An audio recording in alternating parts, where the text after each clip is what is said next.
بازسازی ماشین‌های قدیمی به غیر از مشکلاتی که برای تأمین قطعات و خرابی‌ها داره، یه سری مشکلات هم برای مدارک و پلاک کردنش و این داستانا هم داره.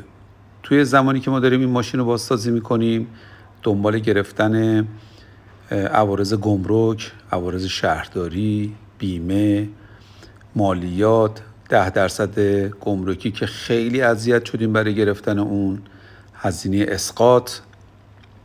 یعنی دولت هر چی این ماشین رو از سال 2008 که آورده تو کشور داره استفاده میکنه ازش توی ارگان‌های دولتی، همه هزینه هاشو باید شما بدین.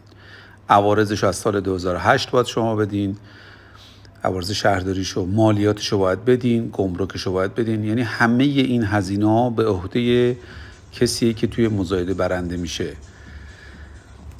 توجه داشته باشید که بعد از بازسازی مدارکتون باید کامل باشه برای گرفتن سند و پلاک این ماشین.